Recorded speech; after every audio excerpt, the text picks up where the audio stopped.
Hello, my name is Tori Cumming, and throughout the next 5 minutes, we will be exploring the concept of identity together. As described by Harrison and Selwood, identity is an association with one's sense of belonging to country and community, not that of skin colour. Stephen Oliver's poem, titled Real, will help us delve into this concept further. Throughout this art form, he reminds us that the concept of identity is complex and also raises the question, who has the right to challenge our identity? Aboriginal cultures are fundamentally shaped and linked to specific ancestral homelands, therefore meaning that by each group associating itself with a specific territory, Aboriginal identities are prominently land-based. Culture, not colour, is the heart of Aboriginal identity. Due to the diversity we face in Australia today, identity can only be expressed to that of non-Indigenous people as a feeling of one's own spirituality containing deep, proud, cultural Aboriginality, which forms the core basis of identity. This is lived and expressed daily through a variety of forms, including art, language, humour, beliefs, and community and family relationships.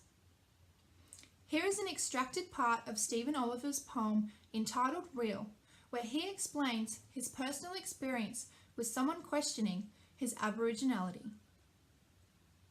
Half-caste, he said to me, that I wasn't one of those real Aborigines. I said he spent some time with them in the outback, then he looked at my skin, said I wasn't even black. I was more of a brown, he went on to explain, his voice the whole time with a certain disdain.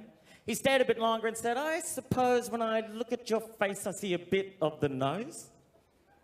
Oh, I said, a bit taken aback to this obvious expert on everything black, my head in a muddle just trying to see why this man had a need to be questioning me. He stayed a bit longer, so I said to the guy, are you waiting for me to try and justify the complexities of identity when it comes to Aboriginality? Well, he said in a know-it-all voice, I don't understand how you made a choice proclaiming that you're an Aboriginal when it's obvious that you're not really a fool. Okay, I thought, I'll play his game, and proceeded to ask him what was his name. Christopher Smith, he said full of pride, a name revealing his English side. So calmly I asked my friend, what are you? He said, I'm an Aussie, mate, through and through. Now come on, I said, is that not a myth? From the great land of England comes the name Smith. Your heritage lies in a far away land. So to say you're from here, I don't understand. You're English, you said it, it's there in your name. And that's when all the obscenities came. Listen here, Abbo, you know it all, coon. It seems that my friend had spoken too soon. Just moments ago, I was not the real thing. Yet now by his words, my heritage clings. Of course he was Aussie, I knew that he was, but I wanted to show him that simply because I have other bloodlines flowing through me, it does not alter my identity. Stephen's words speak very true of the concept identity, which has been explored in our 1599 EDN World Indigenous Knowledges subject. Through the rest of the poem, he goes on to delve deeper into this by describing how his lifestyle and upbringing has formed his now spoken identity, and is inquisitive about Christopher's need to question and attack his background. Christopher is conforming to stereotypes about Aboriginal culture and is looking at the physical identity, rather than thinking about the heritage identity and being accepting of what is in front of him. The truth being, Stephen will never be white. But in all honesty, he doesn't aim to be. He just wants to be accepted as a proud Australian Aboriginal man, regardless of the bloodlines running through him, as to him, this is his identity.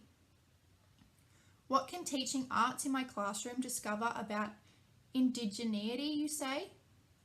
As stated by the Australian Curriculum Assessment and Reporting Authority, the arts have the capacity to engage, inspire and enrich all students, exciting the imagination and encouraging them to reach their creative and expressive potential. Taking this into consideration, as teachers, we need to ensure we are using art forms to show our students how meanings can be interpreted differently and represented in alternative ways than of our peers. Visual art enables students to hypothesize and think about how those art forms can be interpreted by people of heterogeneous backgrounds.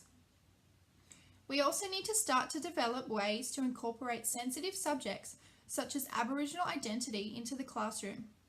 Through the use of art forms, followed by open discussions and awareness of cultural identities that surround us in everyday life, we, as pre-service teachers, can correct the beliefs and ensure we thrive for equality in our classrooms, regardless of how people identify and the heritage they identify with. Thank you.